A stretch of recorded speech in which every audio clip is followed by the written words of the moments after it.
Fallout Equestria, Project Horizons. By Somber. Chapter 24, Hell of a Night. It's the horrifying story of the messy inconsiderate ghost, who irritated everypony within 100 miles. OoooooOOOoo. I had to admit, I had no idea what to expect. Something here gave Watcher the ability to go on day after day, year after year. The strength to face a future that seemed determined to get bleaker and darker till everything was lost. I needed that strength. Virtues. Friendships. Even love wasn't enough. I needed a reason to live. Or else I was already dead. Spike stretched his arms and wings far overhead as we walked.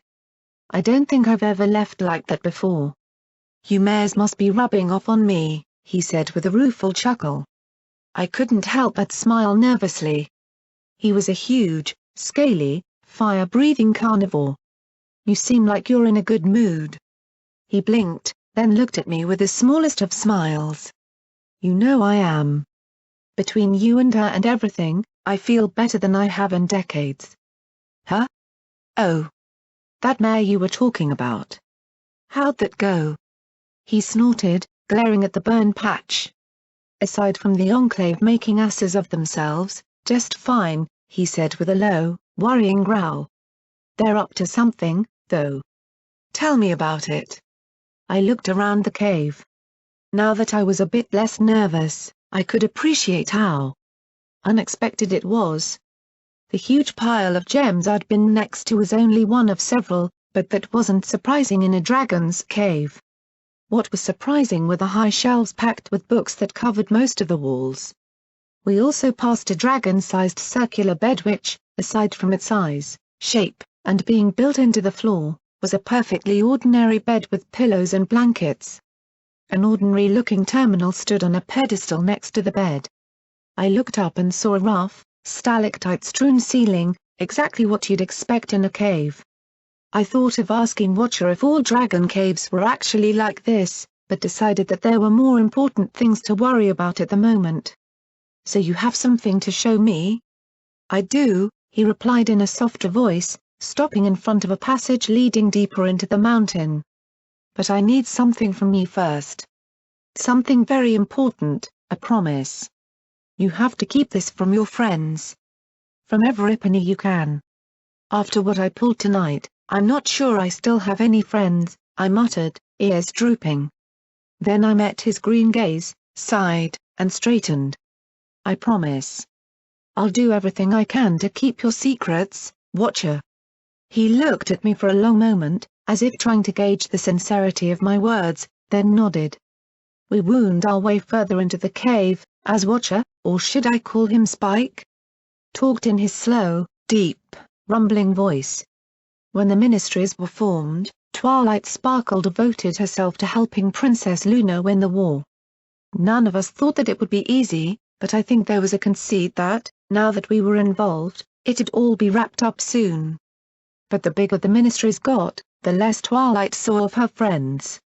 Did you know that, for years, Twilight lived almost completely alone in Canterlot? He asked, looking back at me, and I shook my head dumbly. She had me, of course, but her entire life was studying and thinking and learning new magic. Then Princess Celestia sent her to Ponyville. She met her friends there and stopped the rise of Nightmare Moon. Together, they could do anything. But once they dove into the ministries, they were slowly pulled apart. It wasn't like there was some plot to keep them isolated. The war was just so big that, honestly, there was no way for us to be together like we used to. And Twilight, she regressed to how she lived in Canterlot, except that she was desperate for those moments when she could be with her friends. For times where they could pretend like everything was okay. Most folks thought she was happy being in charge of an entire ministry dedicated to arcane sciences. He let out a great sigh. Deep down, I think she hated it more than any pony. I don't understand how it happened, though. I mean, why didn't they just quit if they were so unhappy? He stopped and looked down at me again. How it happened is a bit more complicated. But as for why she didn't just quit, why don't you quit being security? I arched a brow and gave a little smile. Spike, I was going to blow my brains out 15 minutes ago. That was suicide. I mean, why don't you quit? He asked, pointing at the word security on my barding with his huge claw. Take that armor off. Go back to chapel. Let everypony know you're done with wandering the wasteland and helping out Hoofington. Why don't you do that? Seems a bit saner than killing yourself. The thought hadn't entered my mind, and I sat down hard. Why hadn't I thought of that? Just give up the job without giving up life? But the thought of what my friends would say, what DJ Ponthry or Priest or Bottlecap would think. I swallowed hard at the unpleasant thoughts, and he nodded. Exactly. It's easy to die.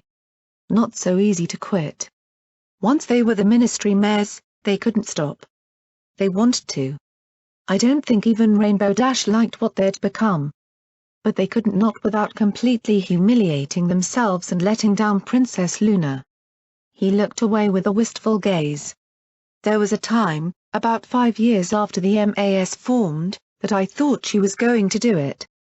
Step down, hand the ministry over to Mosaic and Gestalt. Just walk away to the life she wanted.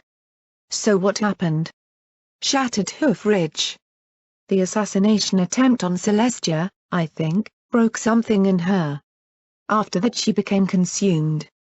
Her friends grew further and further apart, especially her and Pinkie Pie. But even I wasn't around like I should have been. Then, one day, she showed me this, he said as we reached the end of the tunnel. The chamber beyond was huge, large enough for Spike to rise to his full height. I'd never seen so many mana frames. The 6 walls of the chamber formed a hexagon lined with gems and arcane machinery.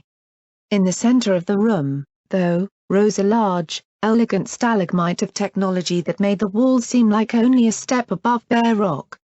It seemed to breathe silently, as if it were asleep. My eyes were drawn higher and higher up that spire until I was looking out at a black patch of faint stars.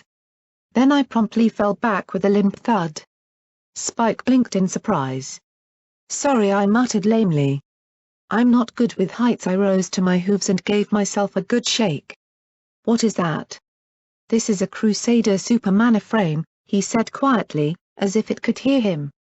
It's one of the single greatest arcane machines ever invented, capable of handling both technological data of staggering complexity and employing precision magical effects. He looked up at it. She designed it herself, completely secret from the rest of the ministries and even her own people. I couldn't believe that. There was no way one pony, or even one pony and a dragon, could build something like this or keep it secret. The materials and technology. Then I looked at him again. The OIA did this, didn't they? He looked shocked. Even a little impressed. You know about them, huh? He looked at the supercomputer with a grudging glare and sighed. Yes. She commissioned it from the OIA. Goldenblood got the machines, the equipment, from somewhere. Everything completely off the books. 100 ponies lived in this cave for 2 years straight constructing it. Then he had their memories erased. I don't understand. Why the big secret? What is it? I asked, looking at the sleeping machine as if expecting it to wake up and talk to me. Was this what EC-1101 was for?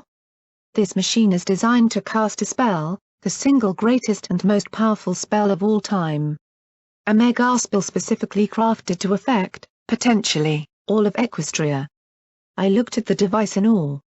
It has the ability to purge the wasteland of taint, neutralize radioactive contamination, and restore life to the land.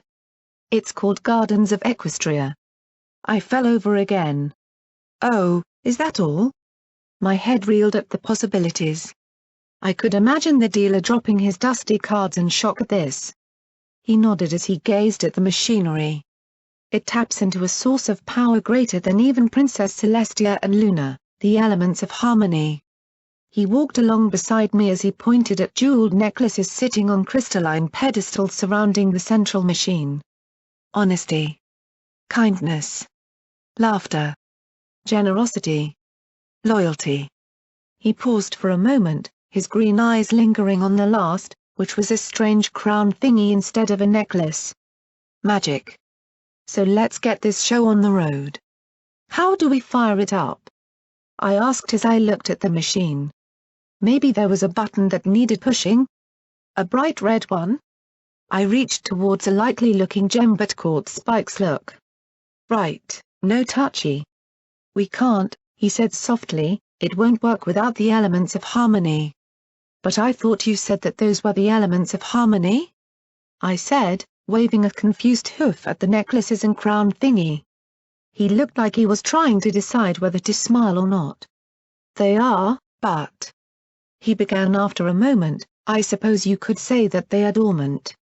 The physical forms of the elements of harmony aren't enough. For their power to be used, they have to be wielded by ponies who embody the elements.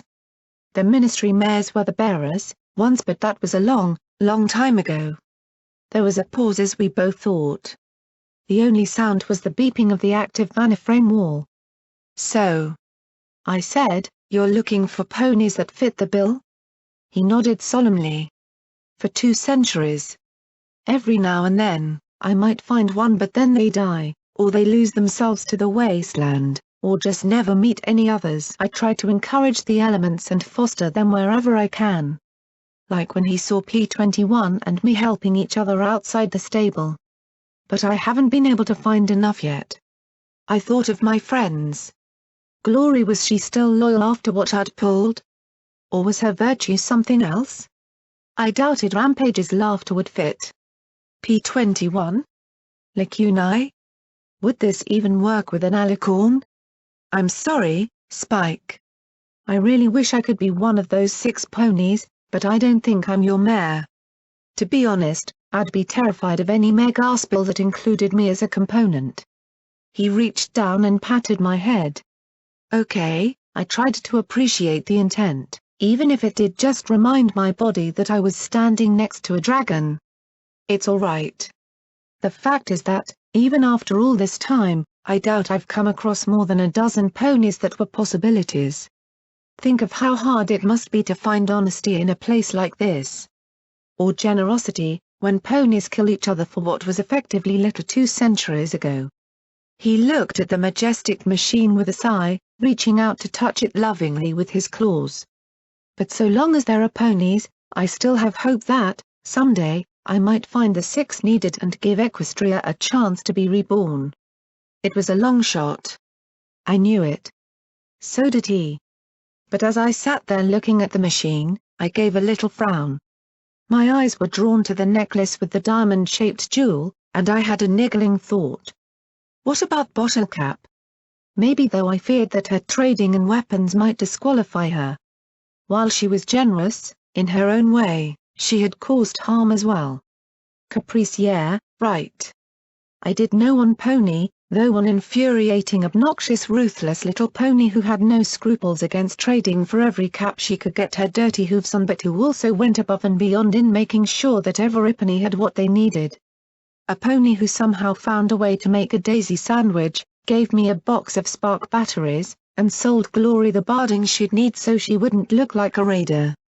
I groaned, pressing my hooves to my temples, hoping I wouldn't regret it. Is there an age limit on this thing? I asked with a rueful smile. As we walked back to the main chamber, I felt something settling inside me, a dream of a green Equestria. I knew that gardens wouldn't magically make everything perfect. There was still the Enclave and the mysterious projects to deal with, and the raiders, and the slavers, and the bandits, and the remnant, and goddesses knew what else, but an Equestria where the land could grow uncontaminated food and the rivers lacked irradiated water. Maybe it could even disrupt the innovation that sickened countless ponies. The idea, the sheer possibility, was intoxicating. Sure, the odds were slim. But I'd beaten Gorgon and Deus and had a boat dropped on me. I could take those odds.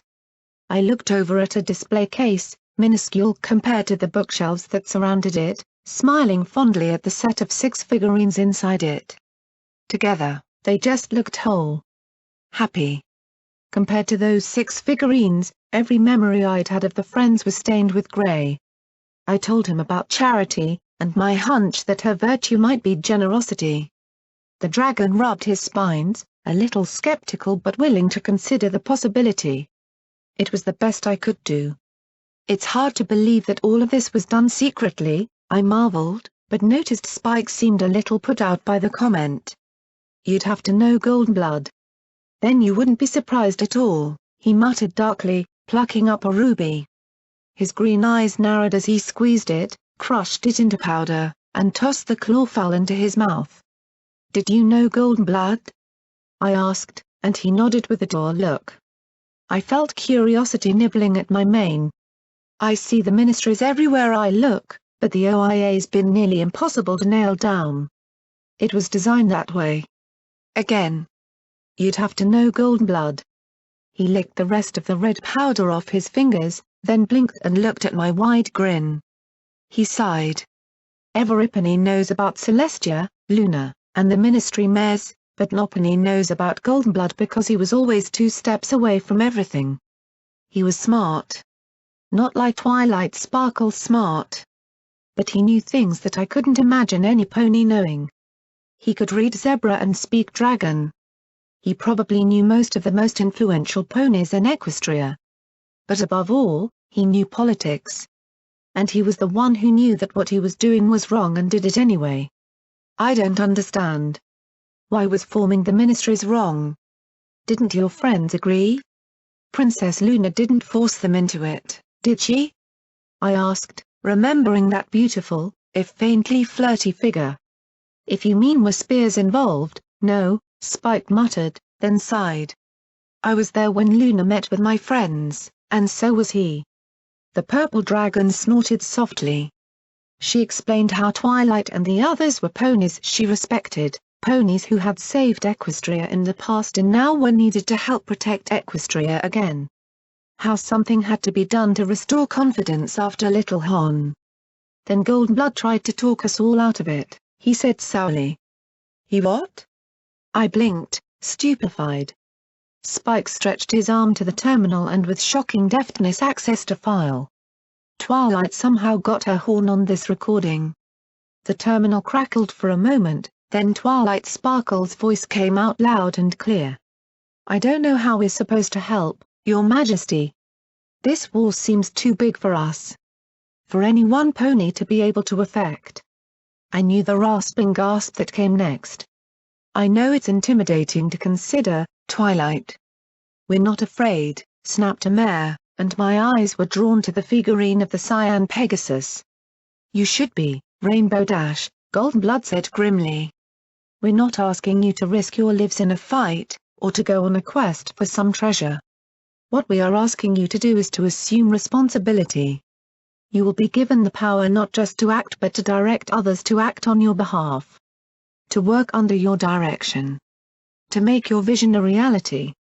This is not the same as working on your own or with your friends. If you fail, the consequences fall not just on your heads, but on thousands perhaps millions of lives. Can you accept that responsibility, Twilight? Or you, Rainbow Dash? Applejack? Fluttershy? Rarity? What about you, Pinkie Pie? He said in a grave voice. If not, then make your apologies right now, and go. Goldenblood. This was your idea. Princess Luna protested. Then there was another wheezing gasp, coughing and wet. It sounded like he was drowning. Your Majesty. I know you wish to rule, and to see this war to victory. I beg you to reconsider. We have an opportunity to create a new future for Equestria. A new society. No good can come from perpetuating this conflict. Sue for peace. Let the ponies of Equestria find another path. Live a life away from power. Luna sighed. I can't. Goldenblood, you know I can't. They took Little Horn from me. Please.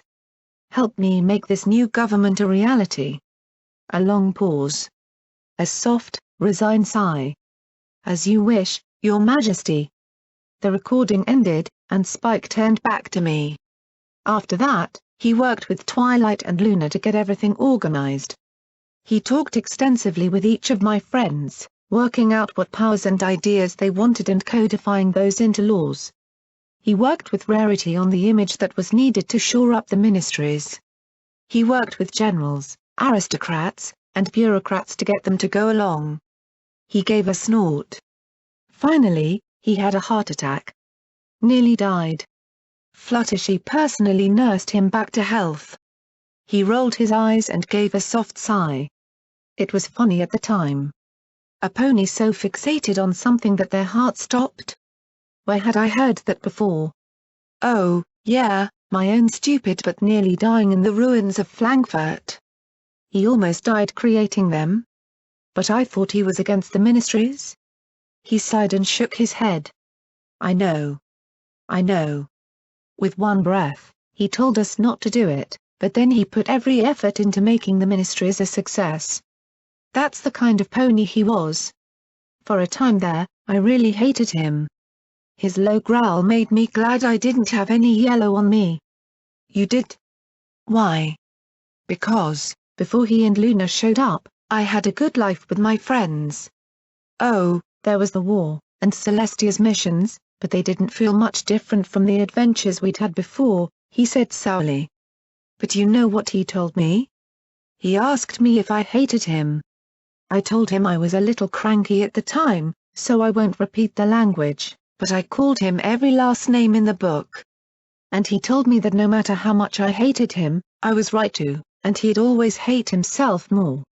Wow. So where did the OIA come in? Right from the start, it was pretty clear that there were going to be conflicts. I mean, my friends might have liked each other, but they still fought. You can't imagine how Rarity and Applejack could carry on. Pinkie Pie wanting giant balloon fortresses floating off the towers of Canterlot with Rarity saying that they were tacky things like that. Even Twilight could be awfully stubborn if she put her mind to it. So, Goldenblood stepped in and helped work things out. There were still fights and arguments, but the OIA kept things running smoothly. Spike sighed again and shook his head. I remember that day so well. All my friends sharing ideas. Talking about ways they could help, what they wanted to do. I remember Fluttershy crying when she was told that she'd be able to help thousands of hurt ponies all at once. And all the while, Goldenblood was taking notes and watching and making suggestions. The massive dragon climbed out of bed and walked over to one of the shelves. Sometimes, I think that if there hadn't been an OIA or a Goldenblood, the ministries wouldn't have worked out or my friends would have quit. Something. He reached up to a shelf too high for me to see the contents of, and brought down an intricately carved wooden box. Here. Maybe this will help you understand what I mean. He opened it to reveal dozens of memory orbs in labeled, velvet-lined niches. He picked out one and then carefully set it on the floor next to me. I need to check on things anyway. I get anxious if I stop paying attention to things going on for too long, he said as he returned to the bed and started typing at the terminal.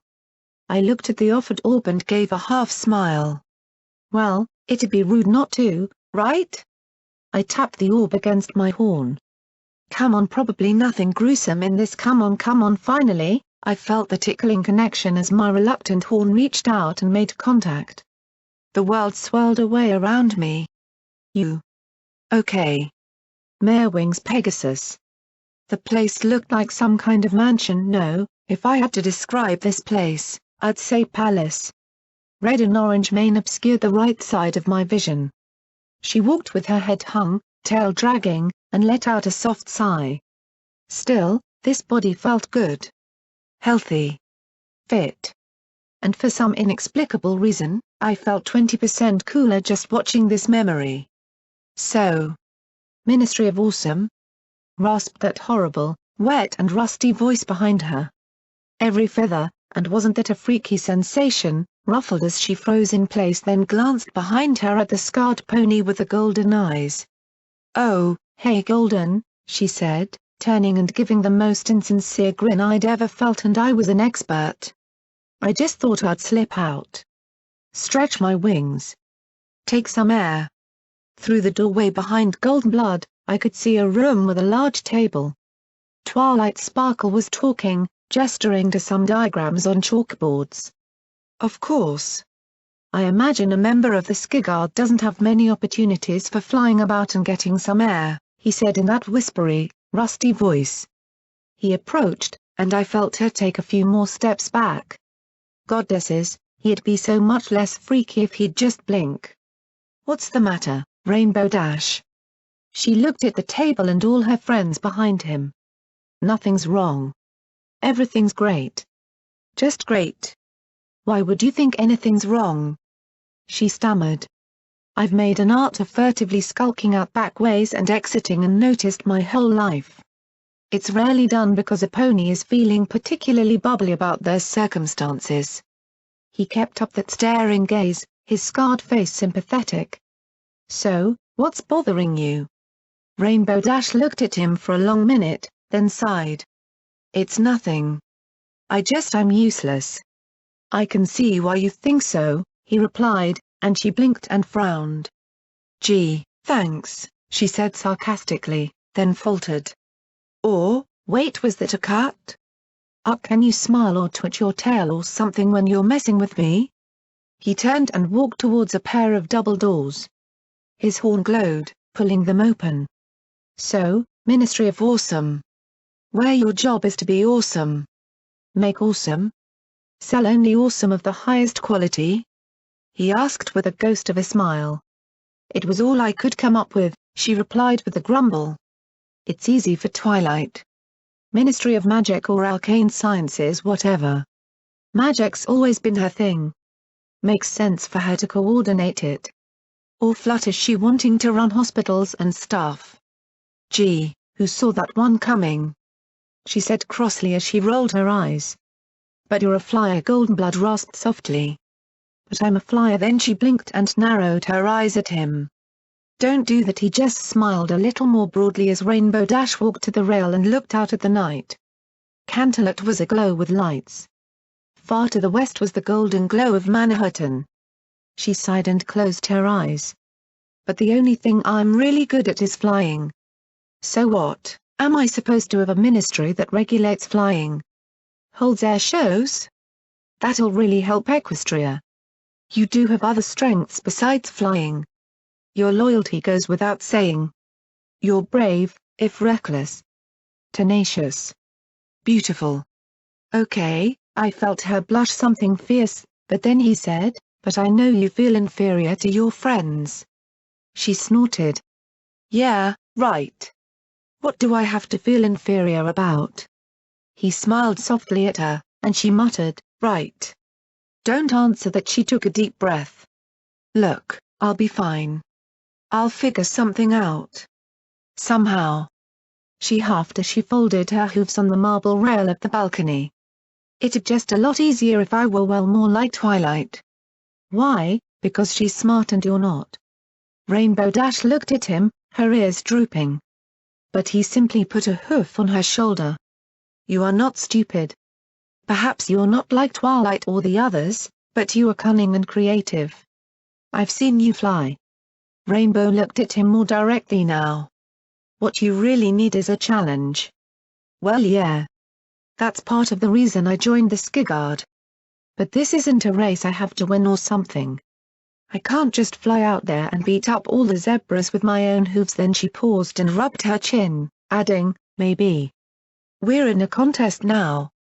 War is a team sport, with deadly and desperate odds. Win, and you live. Lose, and you might die, he said quietly, then smiled slowly. But there's more than one way to win this contest.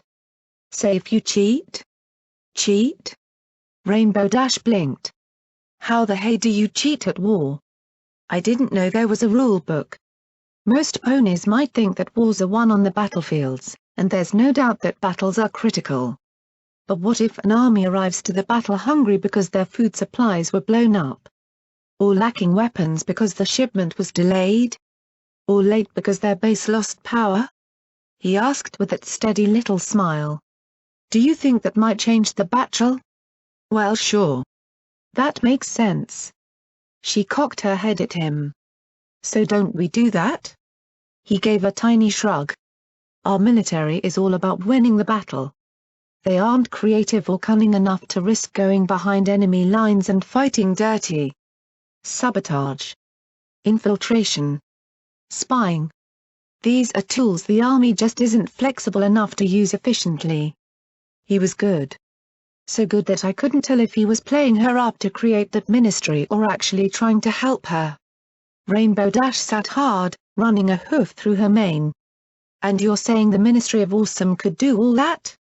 It could do far more, but that would be a start. Rainbow Dash's eyes went wide as she stared at him. Why did he look so sad? Princess Luna will need a mare who can get special projects done. Tricky projects. Secret projects that nobody can know about if we're going to win this war, he rasped. His golden eyes now stared out at the distant city as his breathing became harsher, punctuated with soft coughs.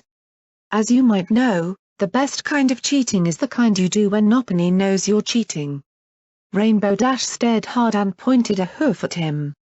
You mean I shouldn't tell any pony what I'm doing with my ministry? Does any pony expect you to do a lot with it? Did any of your friends really act all that surprised when you suggested the Ministry of Awesome? If some epony thinks less of you, they'll underestimate you. They'll make mistakes, and they'll give you the freedom you need to act. Whoa. Rainbow Dash blinked, her eyes going wide. You're scary good, you know that, Goldie? Good at everything except breathing, he said with a self-deprecating smile. Together, they started back towards the conference room. But I thought about what he'd just said. I wondered if all of his deflections weren't just ways to make others underestimate him. I imagined a chill when I realized I didn't know Goldenblood at all. Was he a bastard manipulating everypony around him for his own ends? Was he truly trying to save Equestria? Was he a good pony or a villain? What had he been thinking when he had ponies turned into monsters with Project Chimera, or made half-machine with Project Steel Pony? And the other projects, Eternity, Redoubt, Party Pooper, Starfall, and Horizons. All created by Goldenblood on some level, all sealed by EC-1101. I came out of it alone. I could only figure that Spike was checking on gardens, or organizing his books, or whatever it was reclusive dragons did when they weren't helping wasteland ponies in a never-ending search for 6 virtues. I carefully levitated the orb to the case and slipped it back into the empty nook, closing the lid. There were probably days' worth of memories here, but, as much as I might have liked to go through all of them, I had to get back to my friends. Then I'd have to hug their hooves and beg them to forgive me. Tears would likely have to be employed. You know, I really am not good with waiting. I started down a little side tunnel, one a bit too small for a dragon unless he really wanted to squeeze. Plenty of room for me, of course. Gardens of Equestria had been a monumental feat of engineering and secrecy. Virtually a miniature stable had been built during its construction and development, though of course, not a true stable. Double bunk beds lay in dusty rows, and I suspected that the workers had slept in shifts. The normal priority of scavenging went, weapons, armor, medical, food and drink, and something to sleep in. Since I was about as abnormal a mare as you could get, the first place I hit was the kitchen, where I was rewarded with not 1 but 2 boxes of sugar apple bombs and some fancy buck cakes. Cherry. And to complete the miracle of the wasteland, there was a 6-pack of Buckweiser in the fridge. I had to admit, I wasn't precisely the greatest aficionado of fermented hops and barley, but after the last few days I honestly didn't give a shit. I savored 1 bottle as I poked around further. Then I took the liberty of checking the toilet facilities and found myself a porcelain basin of heaven. My insides melted. My knees were weak. I might have been marginally aroused. Hot water. Was there any surer sign of civilization than the ability to pour unending amounts of steamy fluid over one's body? The Sprite bot found me lying back in the tub with a bottle floating above me as I hummed a song of inebriation to myself.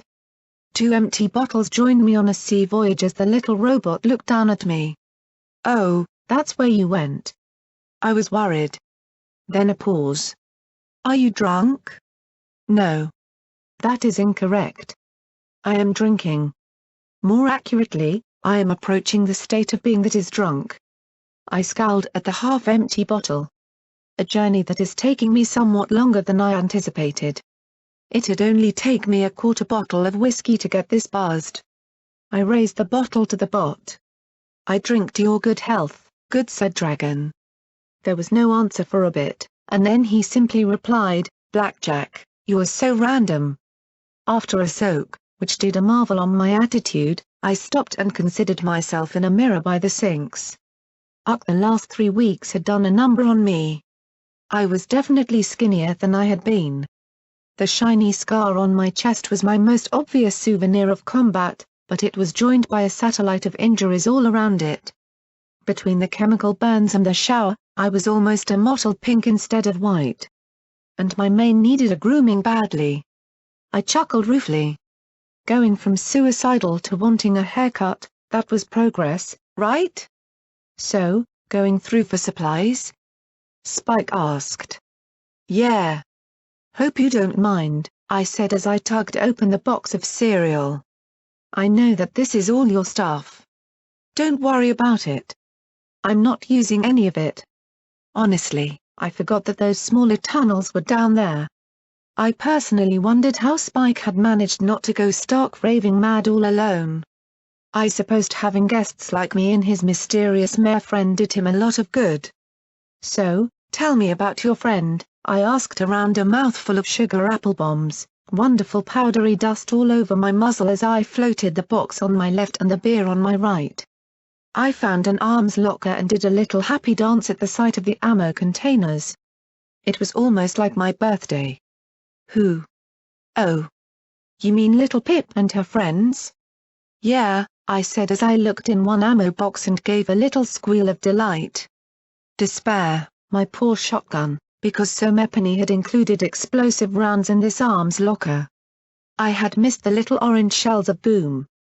What's she like? Well, it's kind of hard to describe her. She's kinda like you, actually. That made my ears perk. Minus the drinking, he added. I snorted. If she couldn't handle a little wild Pegasus. She struggles every day to make the wasteland a better place, no matter what. Okay, I could excuse sobriety for that. She's like me. Poor dear, I said with a smile, cleaning out his supply of shotgun shells but leaving the other ammo. Maybe someday this Little Pip or some other pony might need some. I also found a second pump action and a sweet muzzle choke that would help reduce the spread of my buckshot. And her friends? I asked as I pulled the two guns apart and started pick out the better parts. Well, there's Velvet Remedy. She's the closest thing to a real pacifist I've ever seen in the wasteland. Thank goodness she's got her friends to keep her safe. Then there's Calamity, a Dashite with a real beef against raiders. I like him, but he's definitely got a past he's trying to leave behind. Steel Hooves, a Steel Ranger from Manhattan, is their heavy weapons pony. Not really sure about him, but he's much better than the rest of the Rangers, Spike said with an annoyed snort. I cocked my head and looked up at the little machine. You have a problem with the Steel Rangers? Any pony who puts more importance on a suit of power armor or a Gatling gun than on a pony needing help isn't much of a pony in my book. Plus there's the fact that they feel they've got a mandate to possess any and all technology they deem advanced enough. He noticed my I am not getting the problem look and sighed. What's the most advanced technology in all of Equestria? Oh. Shit. You think they'd try and take it or something? More like try something and get it damaged when I stop them, he replied, and I could just imagine a toothy draconic grin. I thought about that. I really didn't know very much about the Steel Rangers. Then again, there was so much that I didn't know very much about. So, is that all of her friends? Her close ones, the ones who travel with her, yes. I inspected the shotgun parts in silence for a few moments, but then a thought struck me. Do you know the stable dweller too? I said with a small grin. There was a pause. Yeah. What's she like? I asked as I carefully added the mod. I didn't want my gun blowing up later because I'd screwed the thing on wrong. Well, a Blackjack? You mean you don't know who she is? Well, no. It's not like she gets out east a lot, I said with a small half of annoyance. I like to imagine her as some big, tough, take-no-shit kind of mare. Sorta like did you know Big Macintosh? You knew Applejack, so you must have, I said as I wandered into a small medical bay. You. Spare buck, magical bandages. And dusty but still beautifully lustrous purple healing potions that would really heal. Goddesses, I hated innovation. That's what I imagine she's like. Big and tough and strong and doesn't let anything cross her. She probably dual-wields miniguns with missile launchers strapped to them. I brightened as I grinned. She's probably got some kind of power armor too. Like magical super heavy plate that blasts lightning from her horn. And flies. There was a prolonged silence from the little machine. Spike? I frowned. From somewhere deep inside the mountain, I thought I heard laughter echoing down the halls. Well, Spike must have seen something really funny on his monitors, because for the moment I was left alone. Hopefully he'd share the joke. Then, in the corner of the barracks, I saw a small door I'd nearly missed. Well, couldn't pass up the broom closet, now could I? But this led to a small office inside room rather than more storage. The room was quite full but very neat. Somehow, it felt like my mom's room, and I felt like a trespasser inside.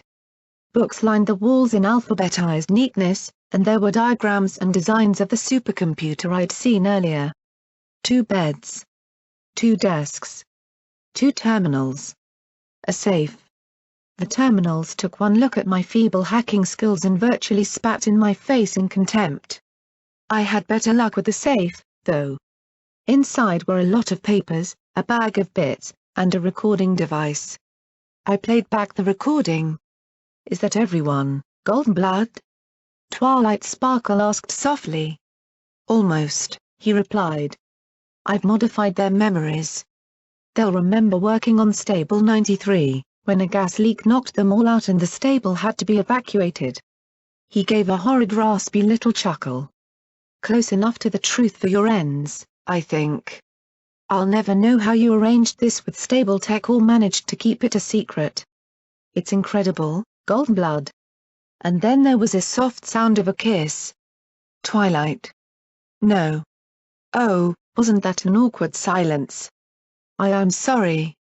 I don't know what came over me, Twilight stammered. You're happy because you finally made something that will save Equestria if the worst happens. I hope it does. Hope it works, or hope that the worst happens? Now it was Twilight's turn to sound skeptical. You sound like you've already given up on winning the war. Well, pessimists are always pleasantly surprised, he replied faintly. But if you really believed this would end well, you wouldn't have bothered to create gardens. Somehow, the zebras got their hooves on Megaspals. I can't imagine it. Our most critical and highly guarded secret, and they've got them now. It's now just a matter of time before they're weaponized. Twilight muttered softly. Yes. But that's something for morale to uncover, he replied, and got a long low hiss of disgust. Something wrong? Morale Pinky. I don't know what's wrong with her. What's gotten into her? The spying? The drugs? The arrests? How did she turn into this? Twilight muttered softly. There was a momentary pause and then he said quietly, you, of all your friends, should understand. What? There was a little shock and anger, but curiosity as well. You know what it's like to be in a room filled with hundreds and feel utterly alone. You're brilliant, Twilight, but you know that there are few who really and truly care for you. You're respected, certainly, but feared as well. You know how sensitive and perceptive Pinkie Pie is. Do you really think there's a single pony around her that likes being with her? Well, I mean the parties. And drugs, and there was a long, drawn-out sigh. You're feared for your accomplishments. Pinkie Pie is feared for her threat. With a single proofless accusation, She could make almost any pony disappear. The MOP is modifying memories with ever-increasing regularity.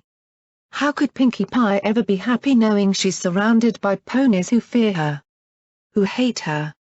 But she shouldn't be hated. Of course she shouldn't be. And you shouldn't be feared. Big Macintosh shouldn't have died. Little Horn shouldn't have happened. This whole war shouldn't have been fought. The mistakes, obvious, one after the next, shouldn't have happened. But they did.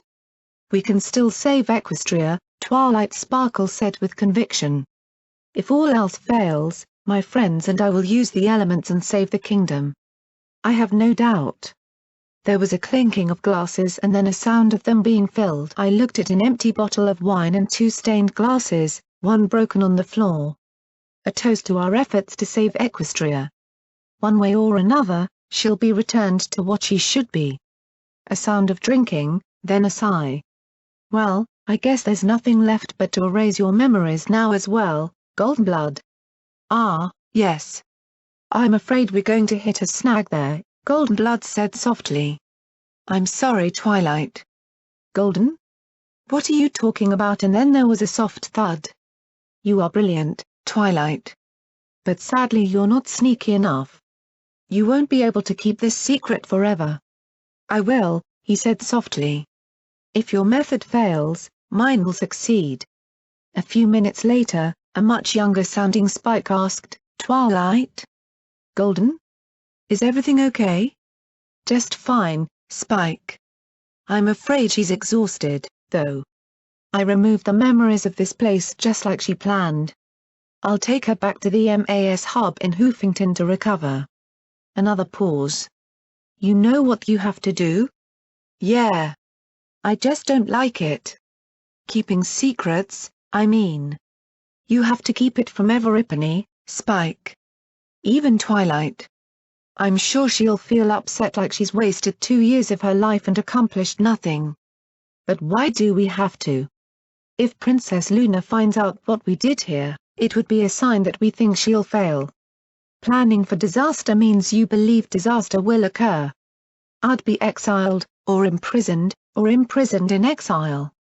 Twilight might face even worse. I don't want that to happen, and I know you don't either. Besides, if the zebras found out that Gardens was here, then it would be immediately targeted. Right. I'll just tell everyone that I'm ready for a lair of my own. I'm finally flying now pretty soon, I won't even be able to fit in the Ponyville library anymore. He let out a long sigh. I just wish that you and Twilight had agreed to wipe your memories instead of hers. Yes. But I can keep secrets better than she. I don't like keeping them from her, Spike grumbled. I know what you mean. Neither do I.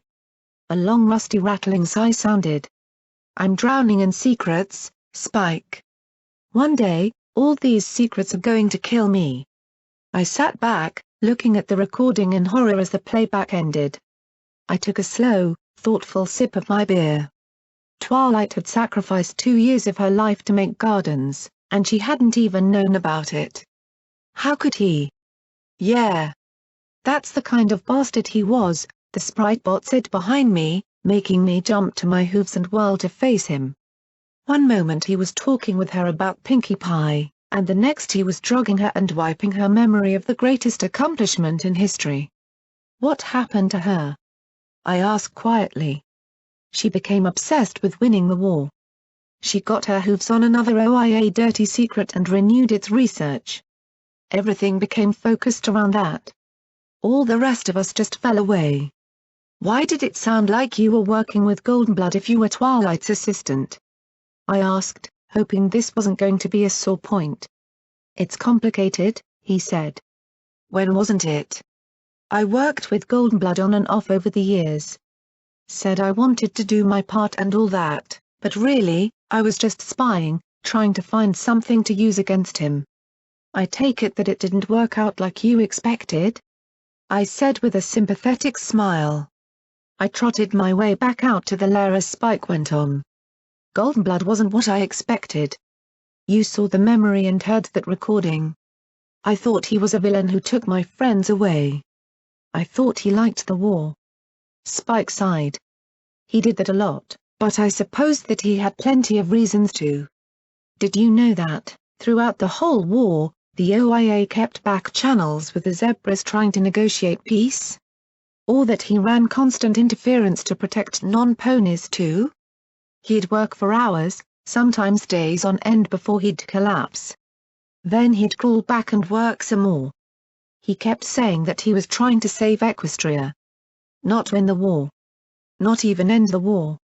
It was always to save Equestria. I thought about that as I joined him in the main chamber again. The sprite bot chirped and flew up to a hole near the ceiling.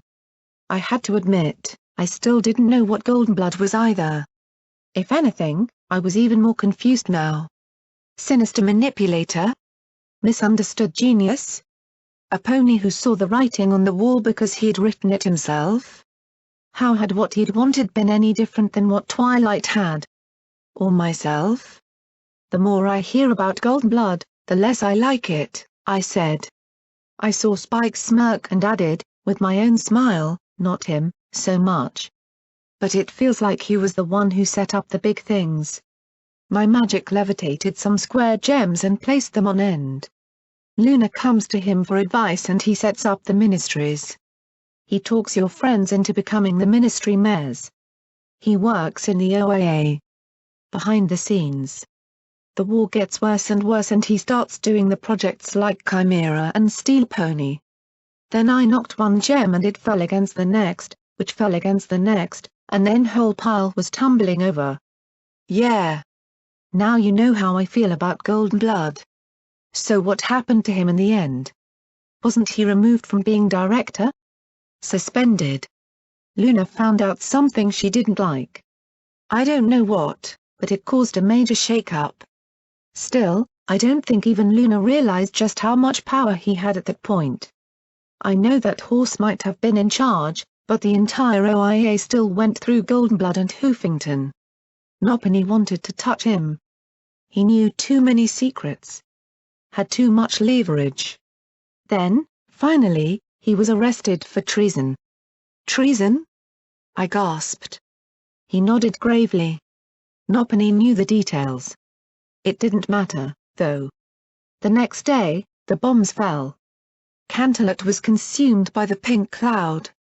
Goldenblood probably died in his cell. He flicked away a diamond with an expression of good riddance. I frowned up at him. This wasn't quite what I expected. This wasn't anger. There was something else to this. Spike, why are you really upset with Goldenblood? He gave me a sharp look, and I was reminded that I was on the wrong side of Spike on the food chain to press questions. Please. Tell me. I think that Goldenblood might have done something in Hoofington. Something that's not over. Spike looked at me for a long moment, then let out another sigh. Dragons aren't exactly real big on family. Twilight raised me, and I loved her like a mother. She tried to teach me right from wrong. I grew up surrounded by mares, and don't get me wrong, they were my dearest friends too. There was just one little thing missing. I thought of my own upbringing. Funny. 3 weeks ago, I never would have thought of it. No father? Yeah. Not a lot of guys in Ponyville were real keen on hanging out with a baby dragon. Oh, there were Big Macintosh and Angel Bunny. Snips and Snails. But yeah. Not a lot of guys. He sat up and put his elbows on his knees, cupping his chin in his claws. You know how I said I originally cozied up with the OIA? To find some dirt on Goldenblood? I nodded, and he sighed. Well, over time, it sort of changed. I'd never really spent a lot of time around a guy like him. I told you how scary smart he was? Well, that didn't wow me much. Twilight was smarter. But he was also strong. Determined. Focused. As much as I resented how he created the ministries, he was also the closest thing I ever had to a father. He told me once that a stallion had to devote himself to an idea and, whatever that idea was, it would shape him for the rest of his life. Like a virtue, it would define you. build you into the person you are. It didn't matter if that idea was good or bad, so long as a guy stuck to it at all costs. The dragon looked back towards the depths of the cavern. Sometimes, when I get lonely, or frustrated, or just tired of this, I think of that. I think of what it means to be a guy. That I have to remain true to this. And even though I hate him a bit at the same time, I can't hate him completely. I've tried, but I just can't do it. He sighed and shook his head. The last thing he ever said to me, the night before he was arrested, was how proud he was that I protected the secret. That I kept the vigil. He was proud of me. I don't know if he was just lying to me or if he meant it, but I still feel it inside. Well. You should be proud, I said. I think that, through it all, you've tried your best to stay true to Twilight and what she tried to do here. I immediately brightened as I pointed a hoof at him. In fact, why can't you be the element of loyalty? I'm sure you'd make a great Rainbow Dash. He blinked and waved his hands at me. Oh, no. There's no way I'm going to try impersonating her again. It didn't end well the first time and it won't end well now, he said firmly, but then chuckled. But thanks for the thought. No problem. So I looked at the mouth of the cave. I guess I should get back to my friends. I'm going to have to kiss Glory's hooves big time when I see her. And there'll probably be some groveling involved. Tears. I sighed, looking around the cave. I don't suppose I could hang out here for a few years, could I? Just as an option? Go find your friends, Blackjack. I know they're worried sick, he said with a sigh. I'd fly you, but after leaving once, I'm positive the Enclave is on high alert for me to leave again. I won't be able to go out for a good long while. Oh. Great. That just left me on the top of a really high mountain. Fortunately, the inebriation was making me feel a little less oogoooooo about the prospect than usual. He must have seen my face, because he chuckled. Don't worry. There's a path. I've got a few connections with ponies across the wasteland to bring me food and fresh gems in exchange for info. Just hug the side of the mountain. Sure. Right. Sounds like a blast. I trotted up to him. Thanks, Spike. For everything. For showing me something better. You're a good pony, Blackjack, he said as he stroked my mane with a claw tip. I know you don't feel it, or see it, or believe it, but you are. I hugged his claw tightly, being careful not to cut myself. I'd only had Mum for a family, but now I had an inkling of what it meant to have a big brother too. A trail down was something of an exaggeration. At times, the trail was simply a ledge with a cliff rising on one side and a void plunging down the other. Only my inebriation kept my stomach from completely unloading as I picked my way down. I came to a gap in the trail and peeked down. Or, buck me, was that a river down there? All the way down there? From this high, I could see forever. Well, no, not forever, but it sure seemed like it. It felt like I was close enough to the cloud ceiling to reach up and touch it, which, actually, was pretty much the case. Greys and sickly green and browns stained the landscape below like the hide of a rotting corpse. Yet instead of the usual depression creeping in, I remembered that it could be better. Because of Twilight's sparkle. And Spike. Little Pip and the mysterious stable dweller. For the first time in a while, I felt glad to be out here. I just wished I could have had a better look at the stars. Even though the cave was above the Enclave's cloud ceiling, there was a higher layer of thin cloud that not only blocked the moon and the dimmer stars but spread the moonlight out and made even the brighter stars difficult to pick out. Still, the rainbow halo the clouds gave the moon had been one of the most beautiful things I'd ever seen. If I could have stayed up there forever. But I still had my friends to meet up with, copious apologies to make, a brain that was slowly breaking down, possibly a really big bounty on my head, old plots that were still doing plot stuff, Enclave plagues. I cast one last look at the path behind me running up into the cloud ceiling, took another long pull off my bottle of Buckweiser, and tried to set my mind firmly ahead. First just got to do this, I muttered as I looked at the gap. I could imagine a little pony singing in my head that all I needed was a hop, skip and jump. Right, so a hop really, it was more of a step. A skip, a second step. And a don't look down. So of course I looked down, my eyes widening as I plunged to my death. Or not. My forehooves landed on the far side of the gap. I heard an orange pony groan softly in the back of my mind. Okay, more voices in my head, but, on the other hoof, still ahead to have voices in. Not plunging to my death. But now what? Missiles make everything easier. The rocket streaked from above, and my legs kicked me across the gap as it exploded behind me. The blast knocked me horn over heels and smacked me into the ledge on the far side. I lay there, upside down, as two suits of black Enclave power armor landed on my ledge while a third remained hovering above us. Damn it, Boomer. Can't question her if she's blown to pieces, yelled the leader through her helmet. Right. Saves us all the yappin', muttered the buck beside her. Till Command asks why we used up a missile. I chuckled as I fell over, then pushed myself upright and sat there against the stone. I looked right at the mare who had more fiddly bits on her armor. I took her as the one in charge. You're coming with us. We got questions about the dragon in there. I slowly rose to my hooves, laughing. Why is she laughing? The buck beside her asked. Is she drunk, Twister? I levitated out my last bottle of Buckweiser and popped the cap with my magic, tucking it in my pocket as I stared right at the pair. Yup, I said as I took a swig off the bottle and pulled out my shotgun. I think I'm just about there. The three stiffened, but then I started to eject the shells one after the next and put them in my saddlebags. Right, the lead mare said as she watched me unload the weapon. You drop your guns and come along peacefully and there won't be no trouble. Just want to ask you a few questions.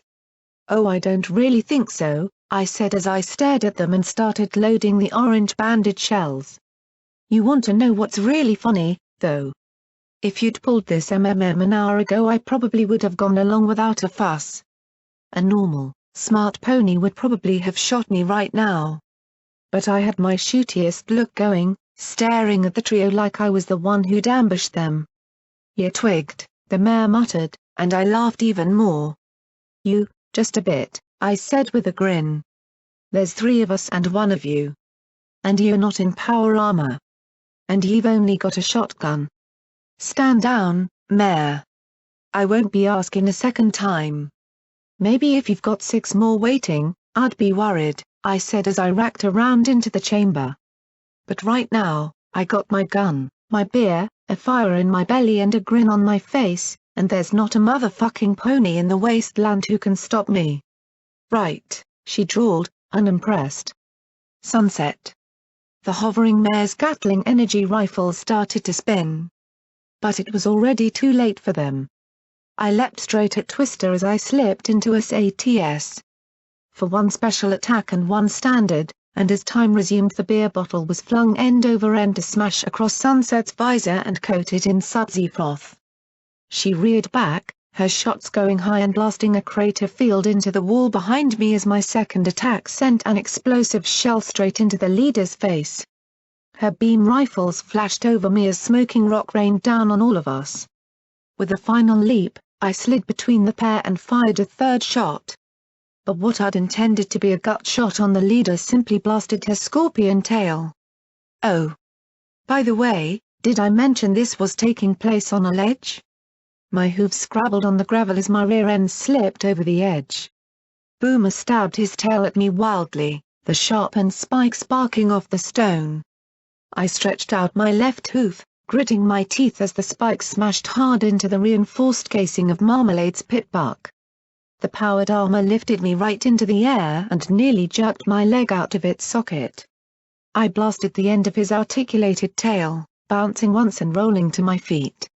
Look out, the leader mare said, blood in her eyes as red beams of magic tried to turn me into barbecued pony as I charged at Boomer. Sunset, her visor cleared, strafed me with rapid-fire disintegration bolts. I'd have to deal with that lickety-split. You know. I was discovering a new fondness for missiles. I shoved hard against Boomer as I snapped out my dragon claw. There was no doubt the articulated black armor was tough stuff. With the exception of the visors and the extremities, I didn't really have much that would chew through it without a lot of sustained fire. However, there was one particular part of that armor that was just covered with reinforced rubber and waste collection systems. Tough stuff. My claw was tougher. I slid in close, using him as cover from the leader, then jabbed the claw hard against his nethers.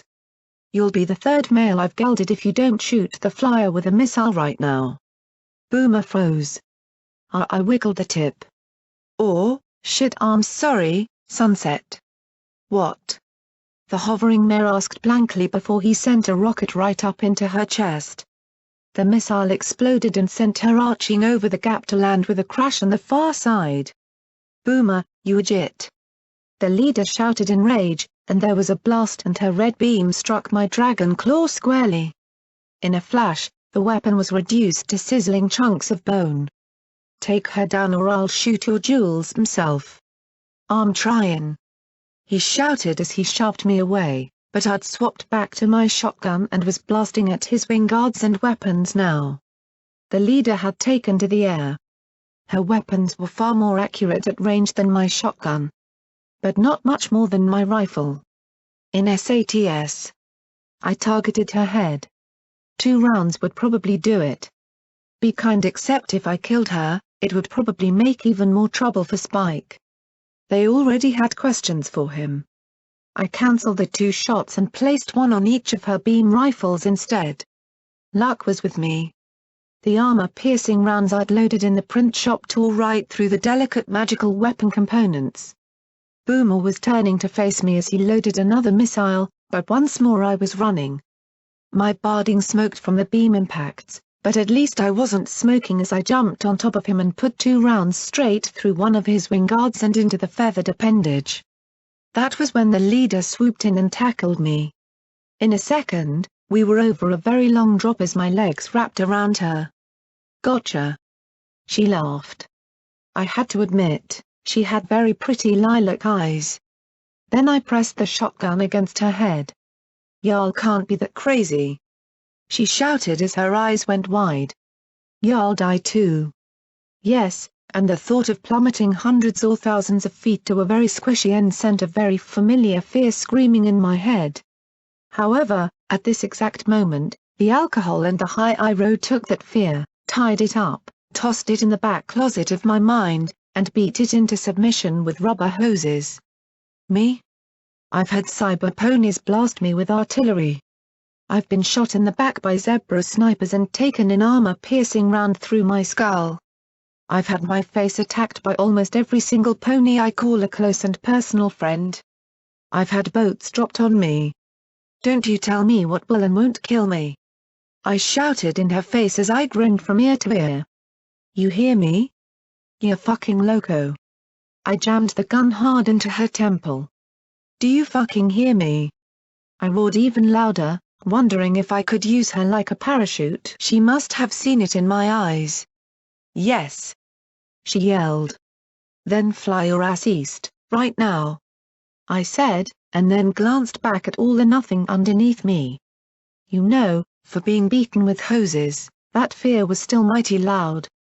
And get me on your back, damn it. Please. What took Spike all of 2 minutes took Twister almost an hour. For the longest time, all she'd give me was her name and a string of numbers, followed by a colorful collection of expletives about my sexual habits, breeding, health, and weight. She only once touched on the subject of my mother, which resulted in the connection of my shotgun butt against her skull and a short fall before she regained enough consciousness to fly. After several dozen assorted questions, I got around to asking, so messing with the VC isn't bad enough, and now Thunderhead's sending ponies to spy on dragons? I ain't no dunderhead. She swore, then cursed herself as we flew low. I might even survive a fall from this low. I'd break every bone in my body, but I might survive. You're not from Thunderhead? I said in surprise. Do I look like I'm one o' them fancy prancing clothumpers? she replied crossly. Honestly, if they weren't ghouls or glory thunderheaders are half a feather above surface scum in my book. Really? Wasn't this interesting? Well, so glad to meet a better class of enclave. So where are you from? Won't mean nothing to ya, she drawled as she glared back at me. No harm in telling me, then, I countered as we approached Star Point. Niagvaro, she replied after several seconds. You mind telling me what you and the dragon were yapping about? I thought about it and then shrugged. He was helping me out with the problem. Problem? Yeah. I got a lot of ponies killed. Hit me hard. He was helping me get through it. He's nice like that. You really should leave him alone. Nice? She snorted. That dragon torched one of us for trying to take a fugitive into custody. Don't you tell me how nice he is. I laughed. Wait, you tried to take something from a dragon's lair? Even I wasn't that stupid. She glanced back at me, her lavender ears reddening. Well, yeah. Right. Good call. Be glad only one of you got toasted. He probably could have killed all of you, I pointed out, and she clearly didn't like it. Ain't nothing you'd understand, she muttered. Maybe not. But I was in security in my stable. So I'm sorry. I know how bad it hurts to lose your own. And I could still hear that word and smell that smell as if I was still there. I wondered if I always would. Then I adopted a lighter tone. Still, I got to admit that I am just burning up with curiosity about your problem with Thunderhead. Because they've really got my hate too, and it seems damned stupid for us to fight each other. You're a surfacer. I ain't allowed to talk to ya about nothing, she muttered stubbornly. Got to keep our own safe and sound. Believe it or not, I understand that better than you know. Security, remember? I said as she finally touched down on the rock. I slipped off her. Thunderhead operative Ligthooves created a plague that infected my stable. Turned them all into raiders. I had to put them down myself, I said softly as I found vigilance amid the rocks and lifted it. You what? Her eyes widened in shock. You're lying. I stared right into her eyes. Tell me I'm lying again. And as I stared into her eyes, I thought of Midnight's scream. I thought of limp foals lying on the atrium floor. I thought of that horrible smell. But, as much as it hurt, I didn't feel that hollowness inside. She looked away quickly and I took a slow breath, opening a sparkle cola and taking a sip. Anyway, you should probably get going, I said as I unslung Taurus's rifle. Why? So you can shoot me in the back? She asked in alarm, her eyes narrowing. No. Because I'm seeing red bars. Lots and lots of red bars, I said with a swallow as I lifted the rifle and looked through the scope. Through the darkness and spitting rain I picked out a leonine form and stinger tail amid the stunted and dead trees. Manticores. Manticores? She said in alarm as she shielded her eyes from the rain. Damned Hoofinton sky pissed she spotted them without the scope, backing away in alarm a little. What are critters like that doing out here? Following me, I bet, I muttered. No sign of the monster pony that controlled them. Well, take care. Have a good one. You held up your end of the bargain. I swept the rifle back and forth, looking for a skull to perforate.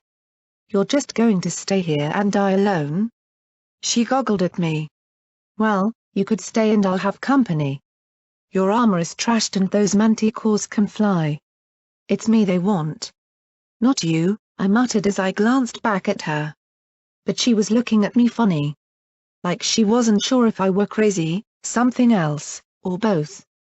Can you buy me time? Possibly. For what? Let me get some scrap metal, and my armor will make repairs. I'll need a few minutes, though, she said as she opened up a panel on her forehoof similar to a pitbuck.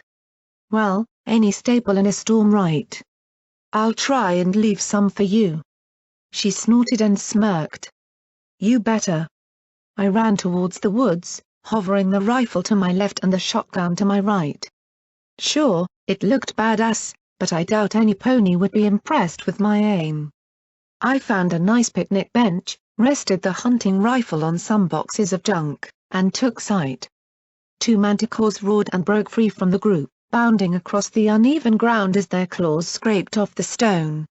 SATS let me line one of them up perfectly. 1, 2, 3 rounds in its skull, and the leonine monster staggered and fell to the side, unmoving. 1 down, a lot to go. I swapped targets and guns, my focus lining up a shot from the hip. The explosive slug fired, but lacking a hard surface refused to detonate. Just slammed the monster back and stopped it in its tracks. I wasted 4 more before the beast went down. And the rest were coming. As quickly as I could, I swapped the explosive rounds for buckshot and loaded a magazine of hollow points into the rifle. I started backing up, firing with the rifle till they were close enough for a pounce and then swapping to the shotgun. There was no finesse in this, no elegance. Simply firing and moving as quickly as I could and not letting the giant felines pounce.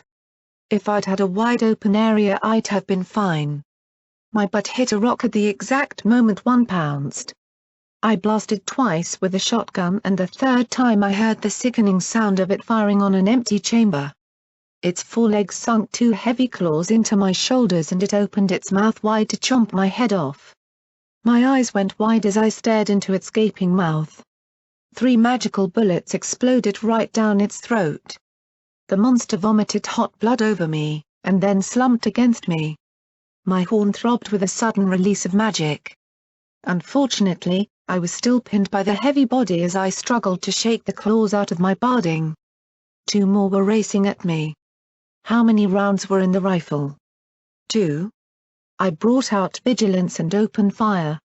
The heavy 12mm rounds bit deep into the massive monsters, enough to hold them at bay for a few precious seconds as I struggled to free myself.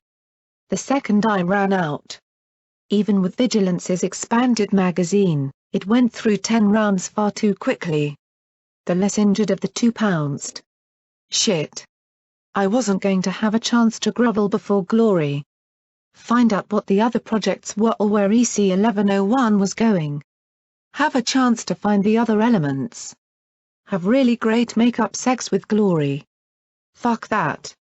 I screamed in furious defiance as I smacked the manticore across its face with vigilance while thrashing my way free of the corpse. It didn't have to kill the monster, just distract it. A few more seconds. I pushed myself free, shoving the body aside as I tried to summon a few more magic bullets. They weren't nearly as effective as the first volley, but they still blasted holes in the manticore's hide. Finally, the combination of pistol rounds and magic bullets dropped the beast in a heap. Unfortunately, there was 1 more and I had 3 unloaded weapons and a horn that was shot in 3 seconds between now and the moment the remaining manticore tore my head off. It leapt at me, claws extended and spittle spraying in a glistening arc as the beast prepared to rend my flesh.